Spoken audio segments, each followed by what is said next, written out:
और मेरी जो घरवाली थी उनका नाम राजबाला है, और वो भक्ति में विशेष रुचि नहीं रखती थी, वो किसी को भी नहीं मानती थी, बस अपने काम धंधा करती थी। तो एक बार 2004 की बात है, उसकी दोनों उंगलियां सुन्न हो गई दाहिने हाथ की। वो मेरे से कहने लगी मुझे दिखा, नहीं तो हाथ सूख जाएगा। को पड़ोस के कह रहे थे एक हाथ सूख गया, ऐसे ही बीमारी लग गई थी। तो मैं रोहतक में रेडियो स्टेशन के पास गुप्ता जी हैं डॉक्टर हड्डियों के, उनके पास उनको लेके गया। उन्होंने बताया कि उसकी ये गर्दन के पास नसें होती हैं, नस दब गई है। तो उन्होंने एक्सरे लिया, दवाई दे दी, 2 महीने इलाज चलता रहा, कोई फर्क नहीं पड़ा। तो मैंने अंदर गुरु जी से प्रार्थना की, संत रामपाल जी से भक्ति करते समय, कि गुरु जी अगर ये हाथ सूख गया तो बुढ़ापे में हम तो रोटी बगैर भी रह जाएंगे, परेशान होगी, तो दया करो। कि गुरु जी अगर ये हाथ सूख गया तो बुढ़ापे में हम तो रोटी बगैर भी रह जाएंगे, परेशान होगी, तो दया करो। ये गलती आप और हम भगत भाई बहनों ने नहीं करनी है, वरना गुरु जी के प्रति अविश्वास प्रकट हो जाएगा। 2 पॉइंट। सबसे पहला पॉइंट, महेंद्र की पत्नी राजबाला वो भी कोई ज्ञान को आधार बना के नहीं जुड़ी, अपनी आत्मा के कल्याण के लिए नहीं जुड़ी। अरे जिसका पति हरियाणा पुलिस में एसपी का ड्राइवर, उसको क्यों भक्ति अच्छी लगेगी भाई? बढ़िया टाइम पे टूक मिल रहे, बढ़िया पहनने को कपड़े मिल रहे, गहने गाठी मिल रही, उसको क्या लेना देना बाबाओं से? तो महेंद्र की पत्नी राजबाला भी गुरुदेव के सत्संग सुनकर या उनके ज्ञान को समझकर या काल के कहर से डरकर भक्ति मार्ग से नहीं जुड़ी। जब उसके शरीर पर आपत्ति आई, उस समय उसको सतगुरु की याद आई, और वो भी सतगुरु रामपाल जी भगवान ने जब उसको दर्शन दिए और उसकी पीड़ा समाप्त करी, जिस पीड़ा को लेकर दीवार के सारे पूरी रात रो रही थी, आगे सुनेंगे आप। तब जाकर उसने गुरुजी से दीक्षा ली। कोई ज्ञान गंगा पढ़कर, भक्ति सौदागर का संदेश पढ़कर या सत्संग सुनकर दीक्षा नहीं ली। और महेंद्र क्या कह रहा है कि मैंने गुरुजी से प्रार्थना करी अपनी औरत के लिए। ये गलती भाई और बहनों आप और हमने नहीं करनी है। ये तो जो मर्जी करेगा, हमने इसको देख के नहीं चलना है, नहीं तो हमारी भक्ति पंचर हो जाएगी। हमने चिंता और प्रार्थना केवल यही करनी है, यही रखनी है कि भक्ति दान मोय दीजियो देवन के देवा हो, कि परमात्मा मुझे भक्ति दो, मुझे मर्यादा दो, मैं पंचर ना हो जाऊं। ये पति पत्नियां लाखों करोड़ों मिल चुके हैं, ये परमेश्वर मेरा तो बेड़ा पार कर दो। मैं तो केवल अपनी आत्मा के लिए आपसे प्रार्थना करूंगा मालिक। अगर हमने किसी और के लिए दुआ की, जैसे कि महेंद्र ने अपनी पत्नी के लिए, वो भी अनुपदेशी, और गुरुजी से प्रार्थना कर रहा है, ये गलती आप और हम भगत भाई बहनों ने बिल्कुल नहीं करनी है। इस भक्ति मार्ग पर गुरुजी का संदेशा दे दो, भक्ति मार्ग की जानकारी दे दो, गुरुजी के सुनने के लिए सत्संग दे दो कि भैया परमात्मा धरती पे आए हुए, भक्ति कर, मैं तेरा कहां कहां बचाव करूंगा, और मैं 2 कोटि का जीव तेरा क्या बचाव कर दूंगा, मैं खुद मिट्टी का पुतला। लेकिन इसने अपनी पत्नी के लिए प्रार्थना की। यह गलती आप और हम भगत भाई बहनों ने बिल्कुल भी नहीं करनी है। केवल परमात्मा का रास्ता दिखा दो, भक्ति का मार्ग पकड़ा दो। हमने किसी के लिए दुआ नहीं करनी है, प्रार्थना नहीं करनी है। चाहे आपका 2 साल का बच्चा ही क्यों ना भयंकर बीमार हो, आपने उस समय अपने मंत्र पर ज्यादा ध्यान देना है, ज्यादा से ज्यादा सुमरण करना है। अपने बेटे के लिए दुआ नहीं करनी, ये गुरुजी मेरा बेटा ठीक हो जाए, ये गुरुजी मेरा बेटा ठीक हो जाए, एक ज्योति करवा दूंगी, एक पाठ करवा दूंगा। नहीं, वो अंतर्यामी है, सब कुछ देख रहा है, उसकी नजर से कुछ भी छुपा हुआ नहीं है। वो वही करेगा जो उसने करना है, और वो अच्छा तब करेगा जब आप उसको प्रसन्न करोगे। और सतगुरु प्रसन्न होता है मर्यादित भक्ति से। ऐसे समय में ही तो भगत की परीक्षा होती है कि भगत क्या रास्ता अपनाएगा। कहीं ये मोह ममता ये त्रिकुटी पर जाके ना दिखा दे, ये तो फेल हो जाएगा। तो रिहर्सल तो सतगुरु यही करवा के देखेगा ना। तो भाई साहब की रिहर्सल चल रही थी, विकेट पे विकेट गिर रहे थे। तो कहने का मतलब है इसकी पत्नी भी ज्ञान को आधार बना के नहीं जुड़ी, और महेंद्र जी भी भक्ति मार्ग में फैल। हमने ऐसी गलती नहीं करनी, आगे से ध्यान रखिएगा। सुनिए क्या कह रहे हैं कि गुरुजी अगर ये हाथ सूख गया तो बुढ़ापे में हम तो रोटी बेकार भी रह जाएंगे, परेशान होगी तो दया करो। कि गुरुजी अगर इसका हाथ सूख गया, इसका हाथ खराब हो गया, तो हम तो बुढ़ापे में रोटी के बिना भी रह जाएंगे। बताओ कहां विश्वास इसको भक्ति पे और भगवान पे? अरे कहां विश्वास था महेंद्र जी को? इतने वर्षों के बाद, 2004 की बात है, 10 साल बाद यह हालत थी महेंद्र जी की। 1994 में सतगुरु रामपाल जी से नाम दीक्षा ली और 2004 में कह रहा है कि गुरुजी अगर मेरी औरत का हाथ सूख गया, खराब हो गया, तो हम तो बुढ़ापे में रोटियों के बिना भी रह जाएंगे। वो औरत देगी रोटी बुढ़ापे में। सतगुरु की भक्ति रोटी नहीं देगी, सतगुरु रोटी नहीं देगा, वो औरत देगी रोटी। ये है इनका ज्ञान आधार,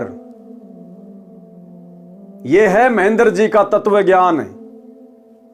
आप इनकी संगति कर रहे हैं वर्तमान में, जो खुद अपनी औरत के भरोसे है, ना कि अपने सतगुरुदेव भगवान के भरोसे। हंसी आती है भाई और बहनों, ऐसी ऐसी नादानियां। और आज समाज इनको फॉलो कर रहा है कि हमें इनसे शिक्षा मिलेगी, कुछ सीखने को मिलेगा। क्या मिलेगा आपको? जो खुद अपने गुरु पर विश्वास नहीं करता, अपनी औरत से ज्यादा जिसको अपने गुरु पर और भक्ति पर विश्वास नहीं, उनसे आप क्या सीखेंगे? तो क्या कहा महेंद्र जी ने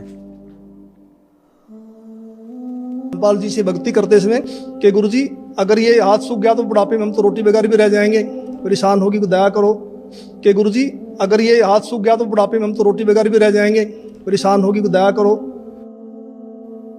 देख लिया आपने, सुनिए आगे। कि गुरुजी अगर ये हाथ सूख गया तो बुढ़ापे में हम तो रोटी बेकार भी रह जाएंगे, परेशान होगी तो दया करो। तो जैसे मेरा ध्यान लगा हुआ था, सुमन करते करते वैसे आंख बंद हो गई, तो मुझे गुरुजी खड़े दिखाई दिए और कहा कुछ नहीं होगा बेटा, ठीक हो जाएगी। तो मैं कुछ दिन के बाद ड्यूटी से छुट्टी लेकर घर गया। मैंने उससे पूछा भी आपकी उंगलियां ठीक हो गई? उसने कहा वो तो ठीक होगी। मैंने कहा ये गुरुजी ने की है, मैंने प्रार्थना की थी। कहेगा नहीं नहीं मैं तो दवाई से ठीक हुई हूँ। मैंने कहा ये गुरुजी ने की है, मैंने प्रार्थना की थी। कहेगा नहीं नहीं मैं तो दवाई से ठीक हुई हूँ।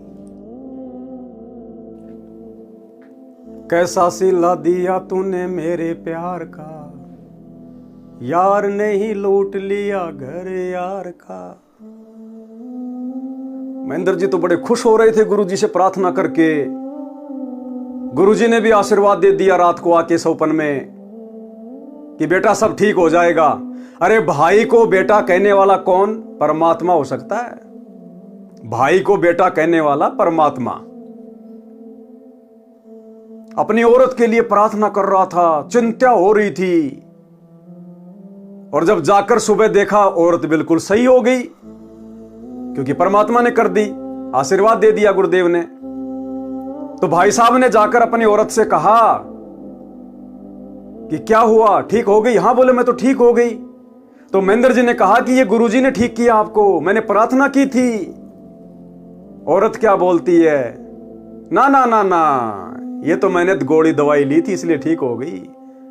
कैसा सिला दिया तूने मेरे प्यार का, यार ने ही लूट लिया घर यार का। अपनी भक्ति का सत्यानाश कर दिया उस औरत के लिए गुरुजी से बारंबार प्रार्थना करके। और उस औरत ने क्या सिला दिया कि नहीं नहीं तेरे गुरुजी ने थोड़ी किया है, ये तो मैं दवाई लेके आई थी, डॉक्टर ने ठीक किया है, कर लो प्रार्थना, कर लो प्रार्थना। किसके लिए प्रार्थना कर रहा था भैया? क्या जवाब मिला? तो ये गलती भाई और बहनों हमने नहीं करनी है। सतगुरु जिसके जैसे संस्कार हैं वैसा अपने आप उसका ट्रीटमेंट करेगा, अच्छा या बुरा। कर्मों का फल यही परमात्मा देता है। ये ब्रह्मा विष्णु महेश धर्मराज तो खाली निमित्त बने हुए हैं, बैकग्राउंड में सारी फिल्म परमात्मा की चलती है। तो इस स्टेज पर आने के बाद, यह तत्व ज्ञान हमारे हृदय में समाने के बाद, गुरु समझ में आने के बाद, बेटा मरता हो तो मरे, औरत मरनी हो तो मरे, हमने अपनी भक्ति और मर्यादा को प्रथम रख के चलना है। अपना टायर पंचर नहीं करना उनके लिए प्रार्थना करके। वो अंतर्यामी सब देख रहा है, वो वही करेगा जो उस आत्मा के हित में होगा। फिर हम क्यों अपनी ऐसी तैसी करवाएं? फिर क्यों हम गुरुजी को नाराज करें अपनी मूर्खता दिखा के, अपना टायर पंचर करके?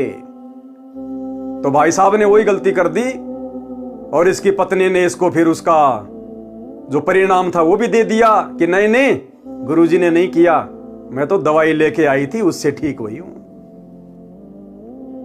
परमात्मा तो परमात्मा भैया, समर्थ तो अपनी समर्थता दिखाता है। परमात्मा ने फिर कर दिया उसको बीमार, अब की बार उसकी रीढ़ की हड्डी में दर्द कर दिया भगवान ने। ले भाई, तुम्हारे ऊपर तो रोगों का पहाड़ टूट रहा है, अगर तुम नहीं मानते तो भुगतो। उसके बाद फिर अकल ठिकाने आई, और वो भी कब, जब रो रो के परेशान हो गई, दुखी हो गई, और रात को 3 बजे गुरुजी ने आके इसकी पत्नी को दर्शन दिए, आशीर्वाद दिया, तब जाके ठीक हुई। फिर इसकी पत्नी ने नाम लिया, ना कि ज्ञान समझ के, ना कि सत्संग सुन के, मजबूरी में। तो क्या कहा महेंद्र जी ने? मैंने कहा ये गुरुजी ने की है, मैंने प्रार्थना की थी। कहेंगे नहीं नहीं, मैं तो दवाई से ठीक हुई हूँ। तो मुझे बड़ी निराशा हुई। तो कुछ यानी 2005 में उसके दाहिने पैर में बहुत जोर का दर्द शुरू हो गया। मैं उसी डॉक्टर के पास फिर लेके गया, गुप्ता जी के पास। गुप्ता जी ने फिर एक्सरे किया, फिर कहा भी रीढ़ की हड्डी की नस दब गई है, इसलिए उससे पेन है। उसने दवाइयाँ दे दी 1 सप्ताह की। मैं दवाई दिलवा करके बरवाला में सत्संग चल रहा था गुरुजी का, उसमें आ गया। तो उसने फ़ोन करवाया चौथे दिन, कह लगी मुझे कोई आराम नहीं है और मैं तो मर रही हूँ, तो तू सत्संग में धक्के खाता फिर रहा है, क्या रखा है सत्संग में, आकर के मुझे दवाई दिलवा। वो नहीं मानी। मालिक को पता था कि ये नहीं मानने वाली है, ये महेंद्र भी अपनी भक्ति बर्बाद करेगा उसकी चिंता करके। भाई साहब ने तो भक्ति अपनी बर्बाद की, पंचर की, परमात्मा ने दया बख्श दी। लेकिन वो मानने वाली कहां थी? नहीं मानी कि नहीं, डॉक्टर ने ठीक किया है। 1 साल बाद फिर उसकी कमर में दर्द, रीढ़ की हड्डी में दर्द, उसी डॉक्टर के पास गई। डॉक्टर ने दवाई दे दी, सब कुछ कर दिया, कोई आराम नहीं। अरे पहली बार भी अगर डॉक्टर करने वाला था और दवाई से आराम हुआ था, तो अब की बार क्यों नहीं हुआ? कोई आराम नहीं हुआ। दुखी, रोवे, चिल्लावे। महेंद्र गया छुट्टी लेके, पेन किलर के इंजेक्शन लेके, और जाकर देखा कि वो तो काम कर रही है। तो महेंद्र ने कहा कि अगर तू ठीक थी तो मेरे को क्यों बुलाया? 1000 रुपए के इंजेक्शन ले आया मैं, तो ठीक कैसे हो गई? तो बताया कि मैं रात को 3 बजे ऐसे ऐसे दीवार से खड़ी होके दीवार के सहारे बैठ के रो रही थी, चिल्ला रही थी, दर्द सहन नहीं हो रहा था। उसी समय गुरुजी ने दर्शन दिए और गुरुजी ने कहा कि बेटा ठीक हो जाएगी, और मैं तो तुरंत ठीक हो गई। फिर भी भक्ति उक्ति की कोई चर्चा नहीं। फिर महेंद्र ने कहा कि अब तो नाम लेगी? हाँ बोले, अब नाम ले लूंगी मैं, क्योंकि अब तो साक्षात गुरुजी ने विश्वास दिला दिया था दर्शन देके उसको कि हाँ ये रोग मेरा गुरुजी ने ठीक किया है, डॉक्टर के बस की बात नहीं थी। तब जाके उसने गुरुजी से उपदेश लिया, ना कि गुरुजी का ज्ञान समझ के, ना कि गुरुजी का सत्संग सुन के। तो ये सारे देखा देखी वाले हैं भाई और बहनों, सारे देखा देखी वाले। महेंद्र से लेकर महेंद्र की पत्नी, महेंद्र का बेटा, जितने भी गुरुदेव के रिश्तेदार हैं, गुरुदेव के बेटा बेटी हैं, पत्नी हैं, ये सब देखा देखी वाले हैं, देखा देखी वाले। ये तो गुरुजी ने डमरू बजा बजा के भीड़ इकट्ठी की थी। ये भगत की श्रेणी में नहीं है, ध्यान से सुनिएगा। उसने फोन करवाया चौथे दिन, कह लगी मुझे कोई आराम नहीं है और मैं तो मर रही हूँ, तो तू सत्संग में धक्के खाता फिर रहा है, क्या रखा है सत्संग में, आकर के मुझे दवाई दिलवा। तो मैं गुप्ता जी के पास गया, वहाँ उसका रिकॉर्ड लेकर के। गुप्ता जी ने कहा भी अब तो इसका ऑपरेशन होगा और कोई इलाज नहीं है। तो ऊपर से इलेक्शन थे हरियाणा में 2005 फरवरी में। तो मैंने कहा जी 1 सप्ताह इलेक्शन का, हमें छुट्टी नहीं मिलेगी, आप ऐसा कर दो, ऐसे इंजेक्शन लिख दो, कितने ही महंगे हैं, जो 10 दिन निकाल दें, फिर मैं ऑपरेशन करा लूंगा। तो उन्हें इंजेक्शन लिख दिया, मैं दवाई लेकर के पुलिस लाइन में जाके अपने बॉक्स में रख दिए। सुबह ड्यूटी करके फिर जाऊंगा घर। तो मैं रात को 2 बजे उठा, तो मुझे बड़ी वही चिंता हो गई भी क्या होगा, तो बड़ी रो रही है, बड़ी तकलीफ है उसको। तो मैं भक्ति करके, सुबह का नित्य नियम करके, अपने सुमन करके मैं दोबारा सो गया।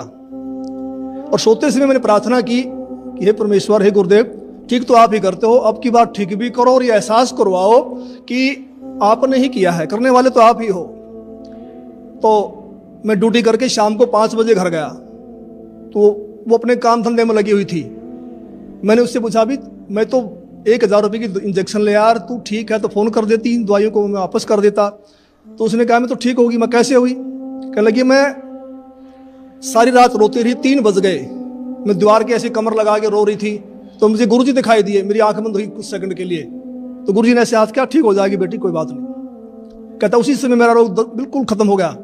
तो फिर मैंने कहा आप तो भक्ति करेगी ना? कहने लगी हाँ आप करूंगी। तो फिर मैंने कहा आप तो भक्ति करेगी ना? कहने लगी हाँ आप करूंगी। कहने का मतलब है ज्ञान को आधार बना के महेंद्र जी का परिवार भक्ति मार्ग में नहीं जुड़ा था। और जो आत्मा ज्ञान को आधार बना के नहीं जुड़ती है, किसी विशेष परेशानी में राहत के कारण जुड़ती है, वो आत्मा आगे चलकर इस ज्ञान को नहीं समझ पाती है। और यही कारण है ये परिवार आज भी गुरुदेव की मर्यादाओं को बहुत हल्के में ले रहा है, बहुत हल्के में, क्योंकि परमात्मा ने इनको बहुत सुख दे रखे हैं। लेकिन भैया ये समदृष्टि परमात्मा है, इसको ज्यादा हल्के में लेने की गलती मत करना। कब ये सुख दुखों में तब्दील हो जाएंगे तुम्हें पता भी नहीं चलेगा। और अब तुम लोग इस स्टेज पर खड़े हो, तुम्हारे लिए माफी का कोई ऑप्शन भी नहीं है। तो फिर मैंने कहा आप तो भक्ति करेगी ना? कहने लगी हाँ आप करूंगी। तो आज तक उसको दर्द दोबारा नहीं हुआ है। और अनेक गुरुजी ने हमें सुख दिए। सबसे बड़ा तो मानसिक सुख होता है, मानसिक शांति, वो हमारे को संपूर्ण रूप से मिली हुई है।